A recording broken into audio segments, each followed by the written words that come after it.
You're listening to the After Movie Diner with your host, Jon Cross. Well, hello there. And, Hello. And you find us this week on the After Movie Diner in a hip, dark, candlelit groove town of Soho. Well, it's not that bad. In New York. It's half empty. All right, it's got trees in it. It's got trees in it covered in Christmas lights. Well, kind of white lights. Yeah, but it's nice. White Christmas. Oh, it's Look, nice. Look, they're not charging us $30 for a burger, which True. the first place we wanted to. True. They're barely True. charging us 10. True. And they've got an A. True.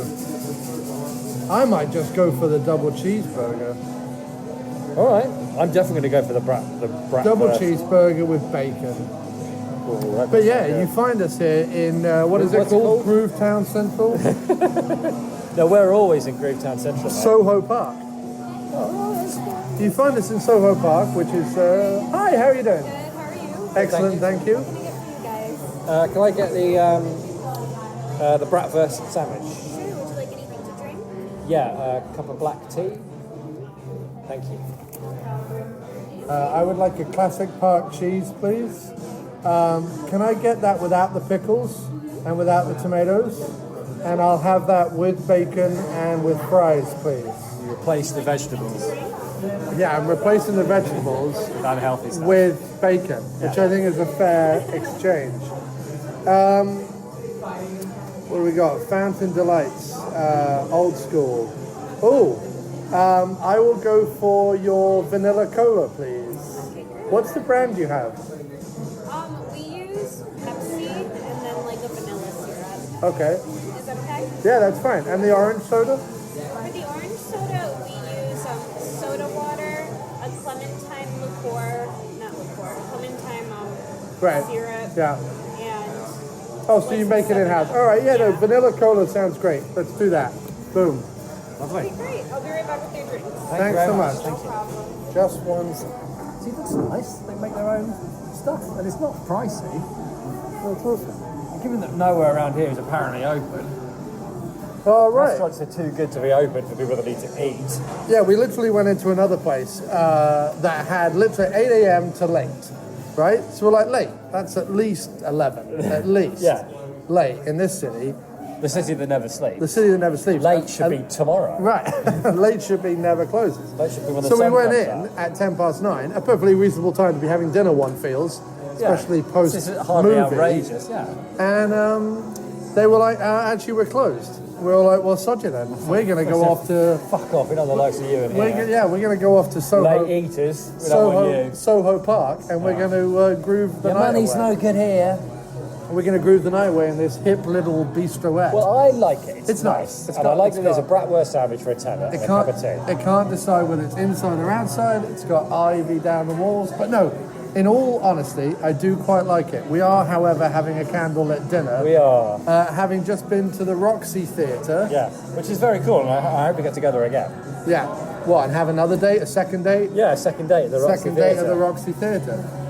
So the Roxy Theatre, far from a poxy theatre. Nice, nice. The Roxy Theatre, which was very nice, it's just been renovated Yeah, I think so. I believe- It all looked very fresh and new. because we were The whole place looked fresh and new, didn't it? The whole hotel. right. Like a But little we jazz weren't bar we? and- Where were we down here before? Was it Film Forum? No. You know, I met somebody. No, we were down here before though, walking yeah. around, and we were like, "Oh, the Roxy, let's see what's on there," and it was like closed for renovations. Oh, that's right. And a few months later, I was seeing a friend of mine. He was staying at a hotel near there, and I saw it, and it was still under renovation. But I remember being quite excited. Perfect. Thank you so much. I remember being quite excited that, that it was open. Right. You know what I mean, it was because you walk past enough cinemas that are shut and they're never going to open again, or they've been turned into a, I don't know, bingo. Well, no, not a bingo hall. That's very much England. Right. What are they turned into here? I don't know. We'll have to see. Landmark closed Well, down on I- Houston, and that's an old theatre. So, but I feel like it's being turned into offices and Yeah, shops. I like mean, it's probably like, turned knocked into down. a. Well, in San Francisco, when I was in San Francisco, there was an old theatre that had been turned into a car park. Wow. Yeah. And there's another one like that, I think, up in Detroit or something. Like there's an old theatre, and it's still got the ceiling, Like you can drive in it and stuff, but it's still got like the mad ornate like turn of the century ceiling, but it's a car park, which is bleak. Yeah, it's pretty bleak. But then it's Detroit, I imagine quite a lot of things. No, but San Francisco as well. What? Isn't quite a lot of San Francisco quite bleak as well? Yeah. But in a kind of, it's bleak, isn't it? But bit groovy. Foggy. It's like groove bleak. You add fog, Yeah. right, to bleak, Yeah. and what you've got there is atmospheric. Well, no, You've if you, got moody. I think what you're forgetting is if you add arty white people with money, Like us. not really. Well, we're arty white. Well, I'm not We're very more farty white. farty white people without farty money. white people with no money. I have a flat cap like I have money, but I have no money. Yeah, you're very much living the hipster dream without the Without the money or the- necessary the financial backing. Right. No one's going, oh, I love your moody photography of cobblestones. Let me give you $1 million. Yeah, thank you very much. That is a gigantic cup of tea. Look at that. See? What we're talking about wanky tea bags. Right, but actually, to be fair, what they've done is, like with the soda, I'm guessing, they've they wanked have it up. actually because they said like loose black tea. I was like, oh god, they're going to make me put it in a fucking thing, and be all but they've loose tied it in a bag, right for me. Right. So what if they brought me loose tea? You know what I said to them? I said, is there any chance you can put that in a bag? Right. So and they put have it in a actually bag. put it in a bag for me. Right. So I feel like, All right, fair enough. and the water is boiling, Good. Okay. All right then. so I'm happy. All right. Good. So the Roxy. The Roxy So what Theatre. I was going to say is, I need milk. weirdly, in the same way that in recorded media, we're in something of a boom when it comes to Blu-ray. Not us personally. No, fuck no.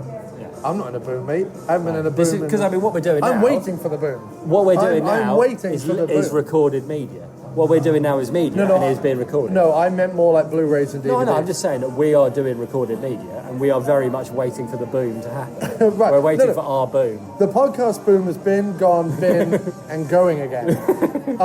The podcast bus has driven past us many times. Many times. Many times. Round But us, it is really. there. Round us, It is. really. We have And seen occasionally it. we We go, have oh, seen there the goes- podcast there's bus. the podcast bus. If only we thought to have done, I don't know, There's true no room crime only open podcast. till late. Yeah. If If only we thought of being a famous ex-stand-up comedian, or if we thought... we'd had talent. well, no, or if we thought to do like a true crime story, or... We could do that. You and I could do a true crime film. Yeah. Sorry. Yeah, but so, the Roxy. So what I was going to Sorry. say... Boom of recorded media. Keep interrupting I was me, mate. reminding you what you were saying. So Boom of recorded media, mate. boom of recorded media, Blu-rays and DVDs are plentiful. All over the place. Plentiful Blu-rays of your special editions. Special editions. And of all different shapes and sizes, both sides of the Atlantic. No, not sizes, because that wouldn't fit in your Blu-ray player, would it? It No, was like but an extra. It was like an LP size Blu-ray. No, not the Blu-ray. The packaging is very often all shapes and sizes. Is it? Yeah, no, it is. Yeah. Is it not mostly the same? No. Really? There's steel books, there's slip covers, there's special editions that are in boxes. Yeah. All right. Fair enough. There's ones that come in Fair a enough, giant mate. zombie head. Fair enough, mate. There's an Amicus Blu-ray set or DVD set that comes in the shape of a What coffin. was the zombie head one you bought? Walking Dead season 4 or 5, I think. Okay. Was that the last one you liked? No, I just like the zombie head. Okay. Fair enough. What was I talking about? The Again, Roxy Cinema. but in New York... You act, by the way. Like, I interrupt you and throw you off. But what happens is, you meander, do you know what I mean? You meander horribly, and then you go, oh, where was I? And I remind you, go, stop interrupting me. I said... But I'm reminding you No, of you're where not. you were. Because I said Blu-rays of all shapes and sizes, and you were like, well, not sizes, mate. And then we went down a whole thing. Well, that's banter. That was you. That's banter. Yeah, That's but just- that is legitimate banter. If you mix banter with derailing, so Bant railing? bant railing, you do bant railing. Deranting? mate. Banter, No, I think bant railing. derantering. I don't think we want to combine words. That's like No. the thing you were saying earlier. That's about, like Netiquette. rediquette and netiquette. Yeah. Because apparently if you have etiquette on the net, it's netiquette, which is enough to make me want to punch someone in the face. Yeah. So anyway, much like recorded movie media Blu-rays are having somewhat of boom right now. Right. A So mini boom. are a click boom. I don't know what that means. I like it. So are retro houses / art house cinemas in New York. Well, you think about it. The Anthology Archives is expanding. The Landmark just moved to big plush digs on 57th Street the Landmark with moved. more screens. We got an Alamo Draft House finally in the 5 boroughs. Film Forum is also having a big redo. What I like about we got Metrograph open, Quad reopen. Come on, something of a boom. We can't go to the... No, you're right. That's a IFC Centre still chugging along. We can't go to the Metrograph until they change seats. IFC Centre very rarely have any good films on. Quad does some great series, Yeah, the Quad, but it's all during the day though. That's the problem with the Quad. Hang on, I have to get milk. I've been waiting for one of them. Go get milk and then come back. Why don't you talk about... No. Say that again, Chief. They were genuinely flabbergasted by my request for milk. They didn't know where to put themselves. They didn't even have, they were searching for a receptacle to put the milk in. That's how puzzled they were by the whole affair. Yeah, it's kind of odd, isn't it? Who drinks black tea with their milk? I don't know. Well, I mean, we drink... That's probably the big tea bag right there. What'd you just do, dude? I just dropped it. Why'd you do that? Now we need a napkin. Well, I didn't do it on purpose, Oh did my I? goodness. Now I have to go get a napkin. I'll go get a napkin. Go get a napkin. Jesus Christ. Can't take him anywhere. Now all I can do is smell tea.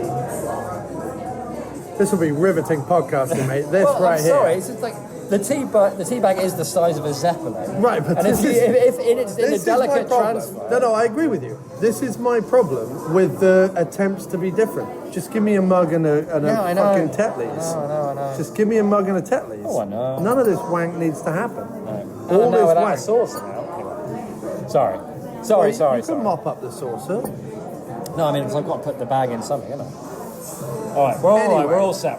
We're all right. Everything's all right. We're back So on. We're back on. what I was trying to talk about was that art house took retro houses having something. And we very much reaped we are set to reap the benefits with our movie passes. With our movie passes. And our ability to want to see weird films. What was the other one? The city cinemas. They're not all retro, but they have their odd little weird screenings, right? That's true. And the city of Village, Cinema Village. Cinema Village is the one I'm talking about. Yeah. Right. They have the odd retro thing. So, with that preamble, which most people have either turned off or They're all dead now. They've all killed themselves. all killed themselves. Much like the branch. No, why don't we talk more about the recorded media boom? Well, I am David Koresh, and this is my Waco. I imagine Bradley Tanks will roll up at any point and start So who am I in firebombing this my scenario? face. You're one of my absent-minded followers. One of your sandwich makers. Yeah, one of my sandwich makers. Speaking of sandwiches, here they come. Cool. That's fast.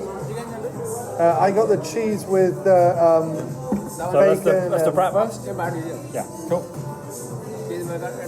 Lovely. Burger with bacon and doodads. Wow, I've got mustard and ketchup here. Thank you. I wonder if they blended their own ketchup. I wonder if they've got somebody out the back squeezing ketchup with their thighs out of ripe plum tomatoes. How's that? You happy with that? Oh, great. He's going to be miserable the whole show now. No, it's all right. It's just a bit dry, that's all. Well, what do you want for nothing at 9:10 at night? I don't know. Something that's not dry. But I made that apparent. It's all right. It's fine. What is it? Oh, look, they've given me a swanky chip fork. I'm also a little bit disappointed that you got chips, English chips, and I got American chips. Right. Well, you can have some of it. Right. I'm quite happy. I'm just a bit disappointed they didn't butter the roll. Dude, you take some fries, mate. You go hog wild on my fries, mate. Thanks, mate. I will not eat all of these. However, it is in paper, which we did discuss earlier. So all things come round in the end. Look at this. This looks like my burger, because of the lettuce in it, has some sort of mad wig. Looks like it's got some mad green Halloween wig made out of It looks tinsel like and snot. who's the woman out of Scrooge that plays the? Oh, the high pitched one. Yeah. What's her name? Carol Kane. No, Carol Kane. Carol Kane. Your burger looks like Carol Kane. I am eating Carol Kane's face right now. Lifetime dream, mate. It is living the dream. So When you anyway, get to the mustard and the onions, it's all right. it's funny. We're 15 minutes into the podcast. We haven't even mentioned what film we saw. Right. So what did we see? So we went to the Roxy and we saw. So this was my theory. Right. My theory was this: Right. that everyone else, Yeah. especially nerdy white guys in their 30s or 40s, as you are. I just wanted to get that dig in there. Thanks, mate. Nerdy white guys in their 30s who So like us. movies. Everyone else who does a podcast will be talking about Tut Black Panther, because Tut Black Panther is the big release this week. In fact, it's taken more money in 1 week than any other movie ever in the history of movies. Oh, really? I think so. I thought it was a third, mate. It's certainly more money than any other comic book movie ever. Cool. In a week, I think. Cool. Not over time, Right. but in the first In week. the week. Okay with everything? It's all great, thank you. very much. So, I took the executive decision. I went, no one wants to hear us bang on about Tut Black Panther when there's a whole swathe of podcasts doing that. Now, all those podcasts will be very, very successful because everyone wants to hear their favourite podcast talk about Tut Black Panther. Right. And people are Are we probably... anybody's favourite podcast, then? Yes. Yes, we are, mate. Yeah? We got a comment from an Irish nurse, which I'll read at the end of the podcast, Okay, cool. that said, we make his life better, mate. Well, that's nice, isn't it? We should try and do better shows then. Why? I know. If what we're already doing, mate, is already improving his life, why put in the effort? Yeah, fair point. So instead of doing Black Panther, So instead of doing which Black people Panther, want to hear, which we want to hear, we're going to do a show about a film that people don't want to hear about. yeah, we're going to do a film, a podcast on a film that even the director was like, wow, it's a load of old bollocks, isn't it? Did he? Yeah, kind of. I mean, I can see why. We're going to do, from 1973, Ganja and Hess, which is tangentially falls into the era of what is now commonly known as blaxploitation. For anyone who's heard me talk on the subject of early 70s African American cinema before, I pity you. I pity the fool. I've done it a lot. I've talked to a lot. I know. I've- That's why I'm pitying the fool. All right, so people know my theory, but my theory is that if you're going to call it blaxploitation, Right. that is an era, not a genre.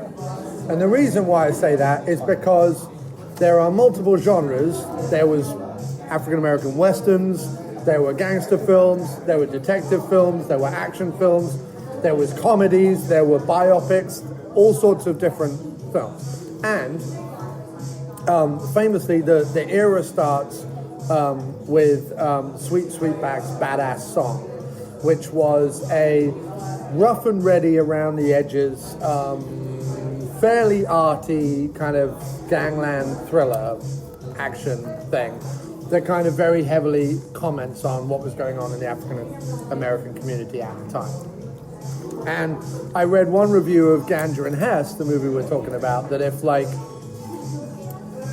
Shaft is the Beatles and Sweetback's Badass Song is the Sex Pistols, then Ganja and Hess is like John Cage. Meaning it's like atonal madness compared to the Sex Pistols at least had a beginning, middle and end to a song, even if it was very rough around the edges and very loud and noisy, it was still something. Yeah. Whereas Ganja and Hess is what it is. So, essentially, someone gave the director, who I should really look up, Bill Gunn. Bill Gunn. Okay. Someone gave the Who director... needs to look things up? Bill Gunn. When you have Jim Wallace sat opposite you, you need to look things up. Quietly judging you. So you're not looking at Jim Wallace's face. That's why you need to Or look have to things hear up. his voice. Yeah, all right, fair enough. Yeah. No, I do see that now. So a production company came to Bill Gunn, who was a renowned artist, right, in the African American community, I have no idea.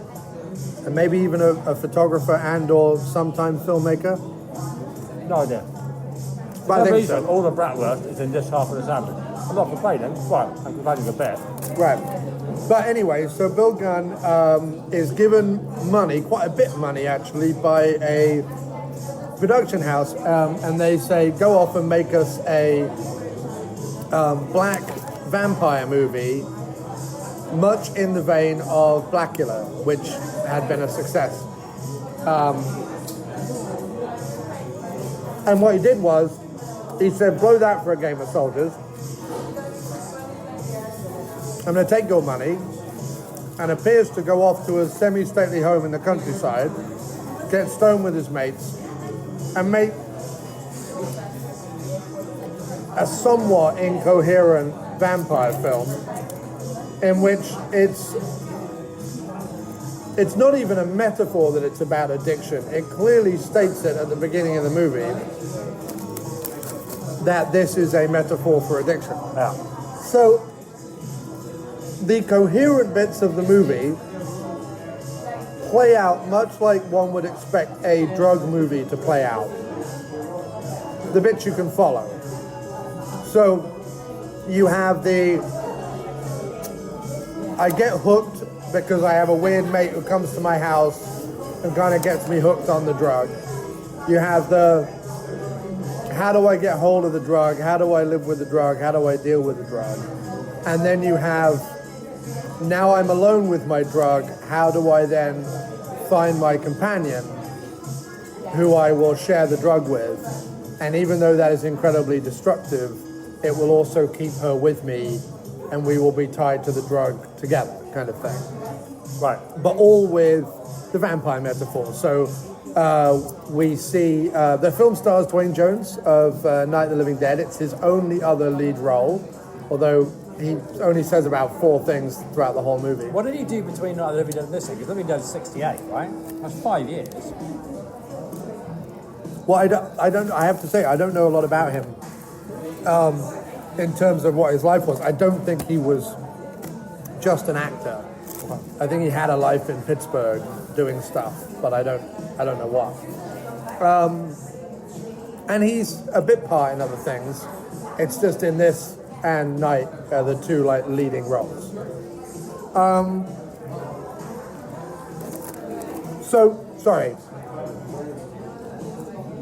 We see him initially trying to get blood packs from the doctors, so steal blood packs from the doctors. We see him prey on crash victims. I mean, we don't see it explicitly, but we see his Rolls Royce pull up to a crash site at the beginning of the movie. The guy says he's addicted to blood. We see him frequent prostitutes and kill prostitutes for their blood.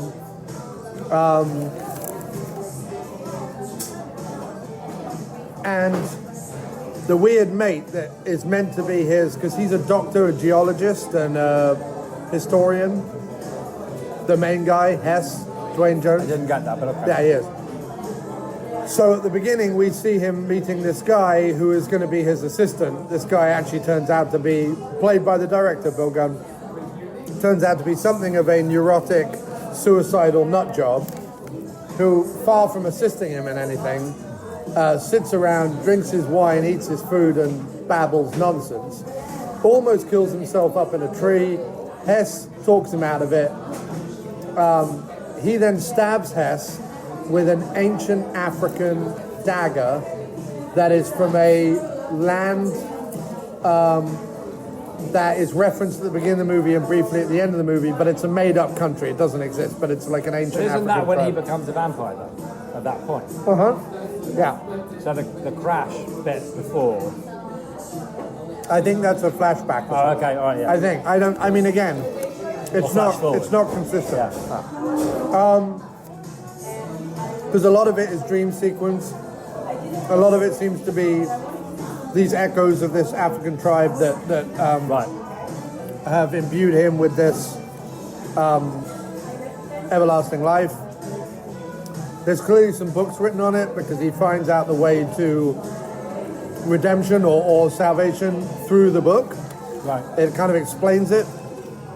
So there's some ties to old African tribes. There's some ties to and some comments on slavery, but it wasn't exactly clear. No. And it may be again to the audience at the time. It may have been a lot more clear. I don't know. And I did want to, like, one of the things I was thinking of while watching it is it's a very difficult movie to talk about because on one hand it is a completely wanky, ponderous art film, but it feels difficult to just say that and put a full stop on it because a lot of it is clearly talking to the thing, right?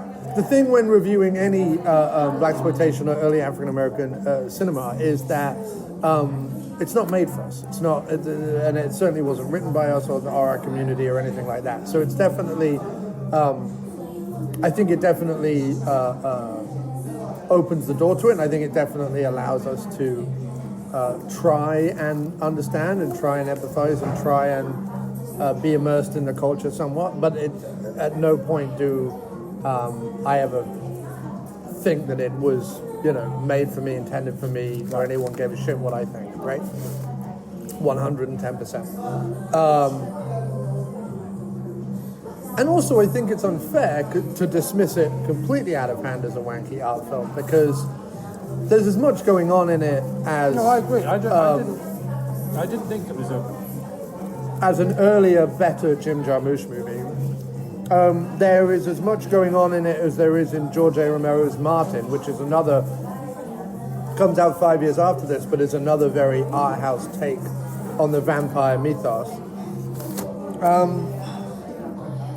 There is something to be said, though, I think, that, I've always had this theory about genre films, and I've always put a lot of those early 70s movies in the realm of genre films. Like I said, they're detective films, they're action films, they're horror films, they're whatever. Films. They all have one thing in common, they're all films. But no, so I've always called them genre films, and the thing is I've always said that genre films, I think, are a much better expression of a culture almost than, to me anyway, than the art films. And that goes for sort of almost anything. That goes for our art films or anything. Like, I would rather watch an action movie that happens to be about child trafficking or whatever it is, like it's making Vietnam. A point about something, or Vietnam or whatever, like it's making a point about something, but it's also an action movie because it's that old thing of a little bit of sugar lets the medicine go down, right? And I think that you learn as much about, and maybe you don't, you see, again, this is a difficult thing to say, but I feel like I learn as much from something like Bucktown or Shaft or one of those movies, if not more so than I did from this one in terms of the culture. Because I think that something like a Shaft or a Bucktown, I understand the human conflicts, I understand the humanity of it, so therefore the artistry doesn't necessarily matter because I'm already getting the message. Yeah, I know what you mean. I mean, I think the thing I thought, a card came up right at the beginning of it that said he made a 113-minute movie and it was cut down to 78 minutes, but we painstakingly restored it to its original whatever. And you're thinking, cool. The man cut down the director's vision, into tatters. I mean, 130 minutes to 78 is not like, could we just trim a bit of fat? 113 minutes. 113 to 78 is no mean, that's a lot of minutes to lose. Right. And you're thinking he's got to be like a totally different movie, basically. Brilliant. And then after the first 20 minutes of this movie, I thought, I wish I was watching the 70-minute version. Do you know what I mean? Because there is a story there, and there's quite a few times when I was watching it, I did like get hooked into it again. Yeah. Like, and I cared about them and what they were doing, and it was kind of cool and neat, and the visuals were interesting, and I liked what it was doing, and the music was unbelievable.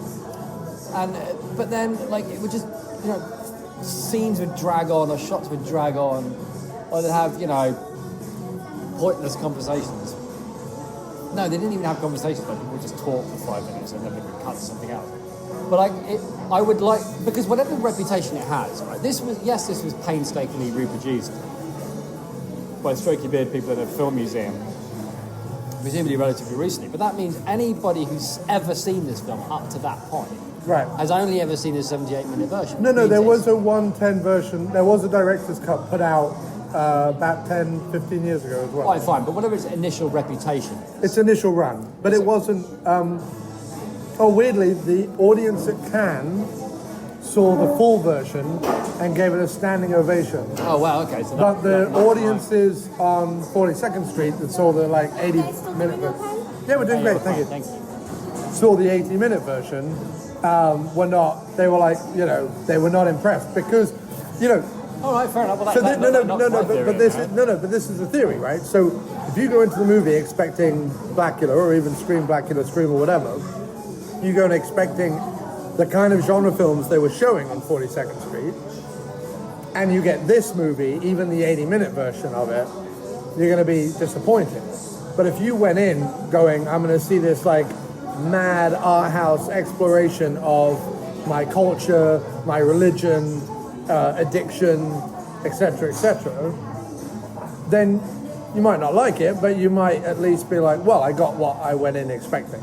Yeah. And I think that's the thing, is that to me it was like this, in a weird way. If you like the Beatles and you listen to the White Album, you have to, as a rite of passage, listen to all, whatever it is, 12 minutes of Revolution No. 9 or whatever, right? That you have to listen to that at one point. But you only ever watch it, listen to it the once, right? It's like, just the once you listen to Yoko Ono's version of Plastic Ono Band. You always put on John Lennon's version, but just once you put on Yoko Ono's version, right?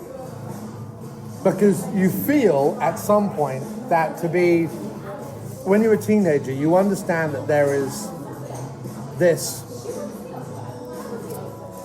in the Lennon-Yoko Ono dynamic, and I'm picking that because it seems to be the most convenient metaphor in a very kind of middle-class white English culture. It's fine. But you're aware of what she is, right? And you see in documentaries, whether it's the imagined documentary or whether it's the anthology or whatever it is that we watched growing up, that you're like, there was something there. She wasn't just, everyone laughs at it, people are like, why is she screaming over the music and da-da-da-da-da. But she was a renowned artist in Japan. When she came to New York, she was very heralded and da-da-da-da-da. She was a great speaker on feminism and on the civil rights movement and all sorts of things. So there's something there, whether you want to engage with them or not. And so there was a period of time where you engage with it. Now, I don't know that I ever got anything out of it, and I don't know that, again, it's even for me. But you engage with it, and you sit there and you go, well, I've got to try and penetrate whatever this impenetrable rubbish is, right? Because it's all too easy to dismiss it as just nonsense. Right. That was a bit like this for me, in the sense that it would be all too easy to dismiss this movie as just garbage, amateur-made garbage, even though to some extent it is. If you were given $30,000 or whatever he was given to make a vampire movie, if someone took my money and did this, I'd want his fucking legs. You know what I mean? And that there is a certain, on one hand, the arty teenager in me goes, yeah, he stuck it to the money man and made whatever he wanted to. But on the other hand, I'm like, yeah, but they gave him fucking 30 grand and this is what he gave him? Fuck that, But I decided very early on, when I realized how it was going to be and just how mad it was going to be, to really engage with it. It's sometimes you have to put yourself through that, whether it's running a marathon or whether it's sitting in church or whether it's whatever. Sometimes you have to sit there for 2 hours and do something that you don't necessarily want to do. And you either sit there for 2 hours and a half and sneer at it or dismiss it or look at your phone or whatever it is, or you spend the 2 hours and go, well, I'm going to try and engage with this as much as I can and get something from it. So what was very interesting to me was, for example, the last section of the movie, and it is touched upon at the beginning, but the last section of the movie, there is a big scene in a gospel church.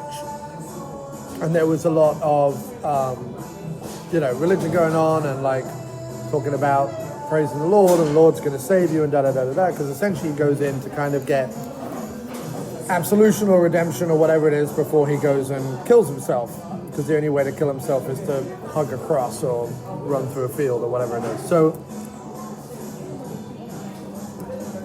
one of the things I tried to find in it, because there's always that disconnect, there's always that weird thing that you see in a lot of these movies from this era, especially from the culture, is the drug culture and the violence culture coming up against the religious culture and the incredible amount of Christianity that there is in the culture. And what was interesting is if you see the movie as this primal scream throughout this drug addiction. Call for the night. Is there anything else I can get you guys for food or drink? No, we're good. I'm just finishing up the fries. Thank you.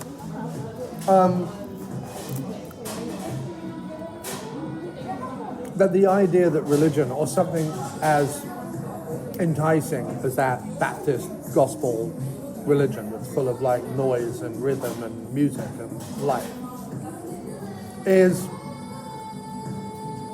of course, that would be a refuge. That would be a place to go. That would be a enticing prospect. That would be somewhere where you would feel a safe haven versus the nightmare of your like day-to-day life. The only problem I had with that bit was having. It was very noisy. It was too loud. I'm not an old woman. I'm saying the problem I had with that bit was that I went, have I just sat through an hour and a half long arty, like Christian movie essentially, because he drinks blood, but it could be alcohol, it could be drugs. It's not clear, but certainly something that he has no control over, and it like hurts the people around him. And he drags somebody else into that life, right? The women into that life, and then they become like, they're happy, but equally then he drags her into the actual, drug addiction part of it.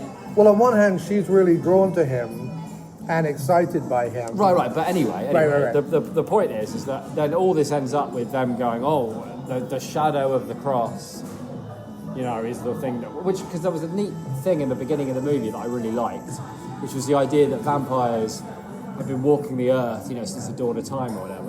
Yeah. But if the only thing that can kill them is a Christian cross, then they've been waiting for Christians to be born, basically. They've been waiting for Christianity to exist before they can finally die. Right. Which I thought was kind of a neat idea. Not terribly really explored, but it was still a neat idea. Anyway, so then, he's reading his books, whatnot, and there's all this, like, only in the shadow of the cross, blah, blah, blah, blah, blah, right? And that was all fine. And then it turns out he just goes to a church, and then the preacher starts waving his hand over him, he goes, I come, do you accept Christ? And he's like, yes. You go, so he's addicted, he's having a bit of a rough time with it, no question. He goes to church and he's like, he sees the light and he accepts Jesus into his life, and that's what kills him. But, the old him allows him to achieve salvation. I mean, there's even a bit of him running through a field, afterwards in slow motion with his shirt off, which is all a bit Boyzone video. Do you know what I mean? Like that bit was a bit like that's a bit of a Boyzone video there. Well, not from 1973. No, but true, okay. but still. And I remember feeling a bit cheated by that. I remember thinking, I don't know if like this, it's a bit. Yes, it's a bit like. Yeah, can we crack on with it? Right. And a bit like nerdly and noodly, and a bit like let's cut to another let's cut to another vague story about But it's something also- or other. But that's all fine, and, Right. and there were, and there was a mood, and I got what it was trying to say, and I was just disappointed that it all ended up with what seemed like a pretty obvious metaphor for, people being saved by Jesus. But it was borderline preaching, and I remember thinking, that's weird. But Why am I being preached at about how Jesus will save me? Well, you could Jesus will not save me. Jesus will save nobody. You can definitely take it that way. Listen to what Jesus says. You'll be better off than you were. Right, but you can definitely take it that way, and that's a way to take it. I think that. But I thought it was obvious. I didn't think it No, was. no, right, and there was definitely a part of me that I'm like, oh, right, okay, that's it. But I think if you. So, two things strike me about the Christian symbolism in the movie and the scenes. The first one is the idea, and you were saying about they couldn't be killed until Christianity was invented, or at least spread. Invented. If you're on the African continent, obviously it's the missionaries that show up. So the end of the last century, end of the 2 centuries ago, and then the beginning of last century, and sort of bring Christianity to that continent, rightly or wrongly. So there was a nice comment on that, this idea that it was a tribal ancient culture that then was sort of bombarded with the sort of seemingly modern Christianity or whatever at that time. And I think there was, and again, this is where I have to say, I'm trying really hard to get something from it, but it's definitely not written necessarily for us. But I think there's a comment on that idea, the idea of the white man bringing that religion to that culture and where that ends up. And I think there's that. But I also think there's the idea that, like I said, if you're a drug addict and we have the luxury of not needing religion, is what I'm saying, right? Yeah, okay, fair point. Meaning... No, because one thing I remember from, I think it's from Infinite Jest, where there's the idea in Alcoholics Anonymous that it's the first time I'd come across this idea in Alcoholics Anonymous that you absolutely have to believe in God. It's not and it's not in a culty way. It's that the only way you're going to get over your addiction, the only way that you can ever transcend it, is to hand responsibility of it to somebody else, to a higher power. And without that absolute concrete belief in that, you're never ever going to give up. Right. You'll never beat it. And that was always very interesting to me. So I do get that. And I'm not saying it wasn't value. I'm just saying in that moment. No, I get it. Because the problem with doing things where you're filming, which is clearly what he was doing, he just filmed things in ways that interested him and in ways that suggested meaning to him without feeling the need to necessarily land on anything in particular. It wasn't like, I'm making an action movie and I want to make a point about Vietnam, so I've got to make sure that I get that in there because otherwise it'll get lost, right? So you have to. But if you're just filming scenes with okay, you guys just there's a bit where they were laughing with each other in a corridor, and that was blatantly, and that went on for quite a long time. But that was blatantly just fuck around. You know what I mean? It wasn't I need you to go here and then you come. There was no choreography. Exactly. No, just whatever. And that can work really well if you're just trying to kind of drag things up about what you feel and maybe what the actors feel and whatever's going to be inherent in that story that interested it about you in the first place, right? Yeah. Interested you about it in the first place. But sometimes with that, when you just film a part of it, you go, yeah, and it'd be cool if then he goes to the church and he gets saved. Is that all you end up filming at that point? Having it been a film full of suggestion and could be this and could be that, and how's this making you feel weird? Because a lot of it makes you feel weird, especially with the music and the soundtrack is very the mood is really heavily tied into the soundtrack. Right. And then you just film a guy being saved by a priest. There's literally nothing else going on there except a guy being saved by a priest. There's no metaphor there. There's nothing to be read into it. It's just you're filming it, but that's the only thing that's happening, you know. And how it ties together with the thing before it and how after it, maybe there's something there. But it was just... No, but I felt considering... It was out of place because there was no ambiguity about that scene. It was just what was happening. But it made me feel empathy rather than... Like, I'm no religious guy at all, right? Yeah, and I'm not going to buy into any kind of... gobbledygook? Hocus pocus? Well, I'm not going to let a movie... Like, so... Flim flam? Is it knowing the Nick Cage movie that at the end of it, it's like a numbers thriller that's like, oh, all these numbers are adding up to the end of the world, and then all of a sudden the end of the world is two little fucking children are angels, and they go off and live on like an Eden-like planet while they all hug each other, praise God, Yeah, and but the that was fucking nuclear bomb goes off. Listen, hang on a second. That was pleasingly bonkers. No, it wasn't. I got to the end of that movie, so talk about cheated, I got to the end of that movie, and when that happened, I was like, the aliens are angels. Go fuck yourself. Like, I was really upset about that. No, but I'm saying I was really upset about it. Fair enough. At the end, and I was. Like, I came out of the cinema going... Oh, if I'd seen that in the cinema, I would have been very angry. I was like, that was a fun thriller, and you had to go end it with fucking angels and kids dancing through meadows. But I watched a Nick Cage film with like 1.5 stars with John at midnight on Netflix. So when it ends with angels as aliens, you're like, yeah, well, I'm not surprised. Right. All I'm saying is, that to me is a movie where you're ramming your... Let me finish. Where I, as a viewer? a consumer. No, I felt... An art consumer. I felt like cheated and attacked by the director's or the writer's religion at the end of what was a fun thriller. This movie, on the other hand, can lay no such claim. It's not a fun thriller. It's not a fun thriller. It's not it's not even really a linear story in the traditional sense, and it's very haphazardly put together. However, something happened, and again, this is talking about like me trying to engage them. Fair enough. Something happened throughout the movie, and I think it had a lot to do with the actress who played Ganja, who I thought was actually very, very charming on screen, even when she was given nothing to do, even when all she was doing was berating the help, which was, again, a little like a rough kind of, even in that culture, we're going to berate the help kind of commentary or whatever it was. Like, it was just weird. I got something different. What I got from that was that he's been living this like cozy life, and she's very much. Well, there's that. She'd only just arrived. There's that aspect. So I just got. There were aspects of it that were and it ties into the end as well. I think, which were like there was some traditional narratives being alluded to give it some kind of structure, and I think one of them was like. New woman breezes into like rich lonely man's life, right, and disrupts it, and they fall in love. And like what happens at the end with the dead, because it's the dead help lying on the ground. Yeah, it's the husband that's running, right? No, it's the guy that they have over and her first kill.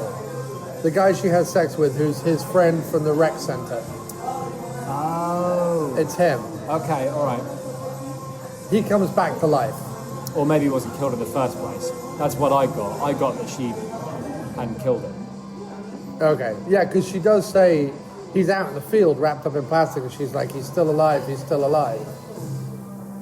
Oh, I didn't hear her say that. But that makes sense. Anyway, but what I'm saying is... Well, it doesn't make sense that he was naked in a swimming pool without a scar on him, but all right, yeah, okay, I'll go with Well, the scar was only on the back, though, and all we saw was blood. We didn't see any... That's why. I guess so. Yeah. I mean, it's anyway. It doesn't really matter. Yeah. My point is that I think that bit with the help was meant to be more about her disrupting like the comfortable existence there, right? Rather than any necessary comment. Yeah, because there's another way to look at it, and the other way to look at it, like you're saying, is that halfway through so they get married, they fall in love, they get married. She finds her dead husband in the basement. Right. Has a little bit of an existential crisis about it, but then essentially... Well, she more like has a tantrum. Right, and then she tells a story about how, like, her mother was a really mean mother, so therefore, from that moment on, she said, I'm just going to look out for myself. Yeah. And what's interesting about that is essentially the ending, to me, says that once Hess is gone, Hess is Duane Jones, the vampire, she kills the help, and then her boy toy, who she had it away with earlier in the movie, and was her first She takes over the house. experience to kill. She takes over the house, and he comes running out of the swimming pool, stark bollock naked, running towards her. And she's- And then she kind of looks at the camera with a coy, as if to say, you know, I got mine. I got mine. Which That's what I'm saying. Like, if you edited it into an 83-minute version, but I'm not necessarily happy with the sexual politics of that. No, I agree, and I got. I mean, it's fine, but I got a little tinge of that too. But I think maybe the way to look at it is rather than But we are all assuming- women, you can't trust them. I think maybe it's more. But he was an arsehole. He was cheating on her with prostitutes and killing them. So, I mean, I don't know. Are we meant to look at it that way? I don't know. I think the way we're meant to look at it is that he didn't give her any choice, really, in Becoming a vampire. turning her into a vampire. Right. And he, she wanted to die, And he did it for selfish reasons. Right. But I think that her taking over the house is just her getting what's hers again. I don't think it's necessarily like, you know. But there's lots of raw stuff going women on. Thing. Yeah. No, I know. But This is my problem, though. You see, I got the same thing. I got when she like looked at the camera, I was like, oh really? Like the moral of the film is, you know, women are slippery and can't be trusted. Yeah, no, I just, you know, I get very cautious about like wading into these films. I agree, from a because cultural standpoint, because I'm not entirely sure. all the time. In this particular movie, it's supposed to be like, you know, it's supposed to be stirring up your, you know, subconscious and your unconscious. Of course. It's supposed to be No, mucking around in there. because don't get me wrong. And getting you to feel certain things. And if you feel like, not alienated from it or whatever, but it's sort of like, I don't know, you could watch an all-lesbian art house film noir and it could, you know, and it would be very like, you know, or in a similar art housey, floaty, let's dredge up there.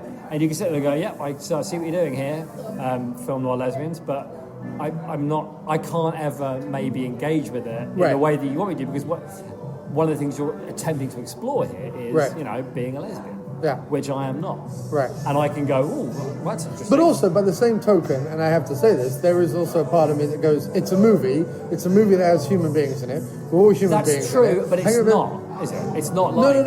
No, I'm just saying there's a part. So therefore, I shouldn't be worried about critiquing it or talking about it or liking it or not liking it, because at the end of the day, it's a bunch of people. However, you're right, there's...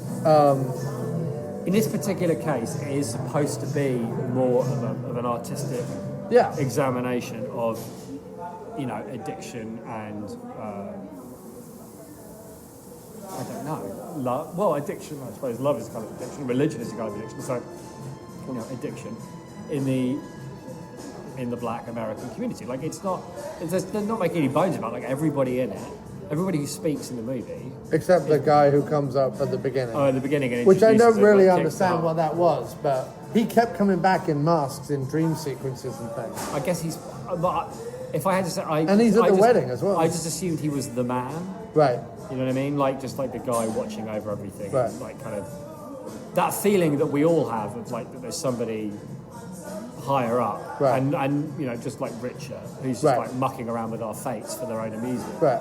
You know? But it's interesting because there's a lot of the movies made in that era where the lead protagonist is not exactly wealthy, but certainly wealthy in comparison, but still is fundamentally tired and aware of like where they came from or how they got there or whatever, which isn't fully explored in this, but except that we see him both in his country estate and the urban environment. So there's kind of like little bits here and there. But I mean, so overall then, because I feel like it's like with all art films, it's sort of one of those things where you could dig forever into it, and it's not necessarily a movie that I would recommend anyone. I wouldn't recommend. I mean, I tell you what. If I was going to do anything with it, if I was a groovy hipster, right, who held rooftop parties, and I wanted to project a movie like onto a screen during the party while everybody like sipped cocktails and was like super cool about everything, and I had the soundtrack of the movie, I would probably do that. I mean, I think you could put them. It looks amazing, and it's got like lots of hypnotic images. I don't think it And looks amazing, but it looks interesting. Okay, interesting. Yeah. It's 16 sorry, mil. Sorry. It's very it looks grainy. interesting, but it's got an amazing soundtrack. Like I can see, like if you came across like the soundtrack, Yeah. and you were told what the movie was about, you might be under the impression that it was like a super cool, Right. amazing movie. And it's not a super cool, amazing movie. It's an interesting, attempt to like explore a theme by a guy who doesn't have a lot of formal training. So I forget what you'll have to remind me. Is it mono? When again, it's another John Lennon metaphor, but like. What was the live? It's live in Toronto, isn't it? Where it's like him, Clapton, and someone else. Oh yeah. And he's like completely strung out on heroin, and Yoko Ono goes mad and sticks like the microphone up against the amp and is doing a load of feedback, and like Clapton looks at her as if to be like, "What the hell is going on?" and like wanders off stage. That's live in Toronto, right? Maybe, I'm not sure. You would know more about it than me. So again, that was another. Of course, Okay, yeah. Sorry. So again, that's this example. It's almost straight down. I think it's one extra dollar. That's another example, meaning that you could grow up a Beatles fan, grow up a John Lennon fan, even maybe go down the road of a Plastic Ono band, which is a little bit more weird and esoteric. You could, Springtime in New York and various other. New Yorkers seem to really like John Lennon's solo stuff. Right. But I'm just saying, you could go down that road, right? And we all did. And at a certain point, you come to, like I said, either the Yoko Ono B-sides or you come to Live in Toronto, where he is like screaming into the microphone, has the full beard, the incredibly long hair, and is absolutely like fucked up on heroin. Like he sings the whole thing, and you can see like horrible yellow like spittle in the corner of his mouth. Like it's utterly gross to watch, but it's like also mesmerizing, and it's filmed on like 16 millimeter, and it's like the grungy, gritty version of Woodstock. And considering how grungy and gritty and dirty Woodstock was, it's sort of. But and there's a concert video of it, and there's an album of it, right? So at a certain point, you kind of get to that, and you go, well, I'm going to sit and watch this because like this is of its time, and it's of its relevance and cultural relevance. Yeah, that'd be great. Yeah, just down the middle is great. And I feel like if you're a fan of this era of filmmaking at all, and you've seen your Shafts, your Bucktowns, your, Three the Hard Way, your Foxy Brown, whatever it is, pick your sort of very famous movie of that era, and you've seen those, I think part of you has to watch Sweet Sweetback's Badass Song and Ganja Hess, because you're not fully embracing that era if all you're doing is watching Superfly. You know what I mean? Like, you'll get something from it. You'll get maybe something that you weren't getting before. But I feel like there's a part of you, if you really want to... There's a part of me too that when I'm watching, I think this belongs, like, broken up into 2-minute clips that are going to be, like, bookended by Melvin Bragg. Do you know what I mean? Going, clips from Ganja Hess in the 1973. Right. You know what I mean? Like that kind of thing. Like Melvin Bragg's Blaxploitation or something. Like you get. Well, like it wouldn't be Melvin Bragg. It would be Mark Cousins. This would be like the only one that Mark Cousins would like. No. I'm saying it would have to be Melvin Bragg. It would be like a history of like Black American culture in the 1970s or something. What, by Melvin Bragg? By Melvin Bragg. But that wouldn't make any that's what I'm sense. saying. No, but do you know what I mean? Like, I like there's parts of it that are so so arty. Right. So, like, if you just took 2 minutes of it out of context and went, "This is Ganja Hess," you'd be like, "What a bonkers, weird." Right. You know, I mean, parts of it look almost like an installation piece. Do you know what I mean? Like in a gallery or something. So, but it's a combination of. It's interesting. It's a combination of like a gritty narrative film about vampires and religion and a so very on. small. That's No, you're right. Some looks like an installation, and some looks like a documentary. yeah. Like there's a very early 70s. Like the reason why I kept coming back to it, I know I keep using the John Lennon metaphor, but I think it's a good metaphor. It carries just in the sense that you've got something that is immensely popular and something that's immensely art house living in that same space. That's why I went there. But like when you watch the documentary Imagine, you've got like the glossy 80s interviews where everyone's wearing ridiculous shoulder pads and talking about what a great guy he was and how like he had no issues and blah blah blah, and then you cut to like this 16mm stuff that was filmed around his mansion of him like Thank you very much. Thank you. Filmed around his mansion of him being like strung out and mad, and you go, this is such a weird disconnect, and that's a bit like watching this movie. Yeah, no, I think it's a very good summary, mate. Well, thank you very much for taking me to the Roxy, and I think we'll be able to get back there again, right? Yeah, definitely. Is that one yours? That one's yours. I'm having a look. Store copy, so that's the one I want. And 6123, that's me, yeah. But no, you see, the funny thing is while I wouldn't suggest people run out and spend whatever it is to buy the Blu-ray of this, I'll repeat what I said, which is I think that if you are serious about this era of filmmaking, certainly as a sort of cultural touch point and a cultural touchstone, which I think is very, very important right now, in the same way that Boys in the Hood and Do the Right Thing and all those movies that came out in the early 90s were a cultural touchstone. I think just like looking deeper, whatever era of cinema, it doesn't matter what culture, what era of cinema it is, you do yourself a service by going down a couple of notches, whether it's down into B movies or C movies or straight to video movies or shot on VHS movies or independent movies made in the Midwest in 1983 or whatever it is, trauma movies, whatever. You do yourself a service just because you are engaging yourself in a completely different visual thing that you're going to get from Hollywood, right? Yeah. Even grungy Hollywood. And I think that if you are fascinated with this era of filmmaking, you should see it. I wouldn't necessarily pony up whatever they're charging for the Blu-ray, but if there is a screener coming up, or if you were able to find it Or to rent if it for turns up $4.99 on or Melvin Bragg whatever, Presents. I would definitely check it out because I think it deserves to be seen. And I'm actually, although it was a tough watch, it was not something I was where too I'm like, tired, I think. I It took me wasn't too long like to get into comfortable it. or engaged throughout the whole thing. But it will forever remain an important fact that I saw it on the big screen. I'm like really happy I saw it on the big screen. Cool, man. Well, I'm glad I could. I'm really I'm glad- happy I'm we glad had I that could watch it experience. with you. And I'm really And happy hopefully that there'll we're be many able more to come, talk it through Roxy. because I was sort of sat there going, I'm not sure what we're going to talk about. Yeah. Because it's always a weird disconnect, right? I feel like I want to talk about these films all the time, but obviously, like, I'm a middle-class white English guy. Like, what the fuck do I know? So Yeah, but what the fuck do we know about anything? we don't know anything We about do it. not. And to be fair, We've never claimed that we do. no. And we may as well put that as a disclaimer at the top of the podcast, except that it's readily apparent to anybody listening for more than 10 seconds that is in fact the case. That we don't know anything. But before we go, we are, yes, there we go. Thank you. You too. Before we go, Oh, yeah, okay. I am going to read. We got a message from Rick Murray. Hello, Rick. Rick Murray. The subject heading was Podcast Bliss. Oh. And Rick says, wanted to let you know how I dearly adore your podcast. Oh.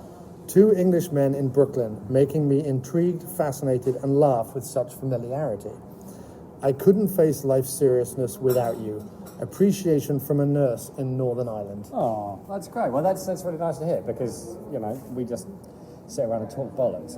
And some, because I'm not, I just turn up and I watch and then I talk bollocks. I'm not heavily involved in the posting and the commenting and all the technical stuff that you do. So I don't really know. It just heads out to the void as far as I know. Do you know what I mean? Every time my brother will say, "Oh, that one was quite amusing," or "Could you be less dull next time," or whatever. Yeah. But that's basically John it. reckons the podcast should only ever be you and me. He says that all the other shows that I do with other people should all be a whole other podcast. Like the After Movie Diner should only be you and me. Well, that makes sense. It does make sense, except that I already break out the interview shows and these shows, and I already make less numbers on the interview shows because they're broken out. If the interview shows were part of this podcast stream, they would be way more popular. Well, but then every time you do an interview, we should just do a movie of that person. Yeah, that becomes difficult though, because rarely are they ever screening. No, but we can just watch them run at your gaff. I know, but that's a whole other That's thing. true. Anyway, thanks very much. thanks, Rick Murray. That was wonderful. And do write to us again. Yes, and we will read it out, and then we'll say nice Thank you for doing good work in Northern Ireland. Being a nurse in Northern Ireland cannot be... Presumably a lot more useful than whatever it is that we do, Yeah, which we're not even sure of. Right. In Exactly. our day-to-day lives, let alone this. And with that, we're off. Cheerio. So there you have it, a nice, short and cheery episode of the After Movie Diner. But if you want more me, and let's be fair, who doesn't want more me?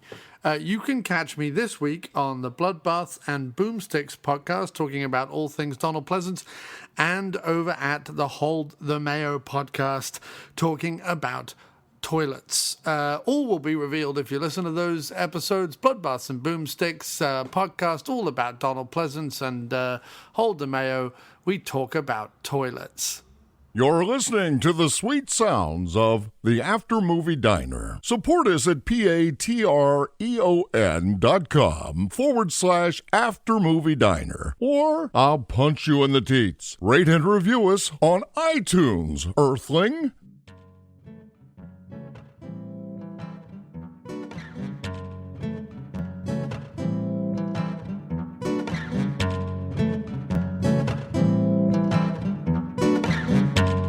Well, back in 2011, I find a movie going to see. A film by Jim and John movie starring Iggy Pop and me. But when the show was over, I'd nowhere to go, so I ended up in a bar, sipping my bourbon and feeling low.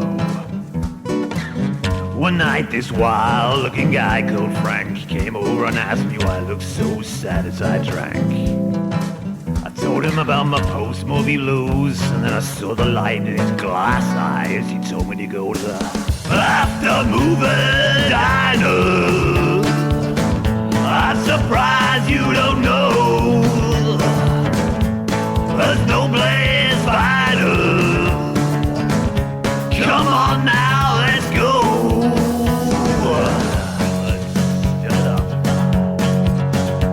Well, Mr. Jon Cross, well, he's a man. He's a man with a beard and a man with a plan. Yeah, he is.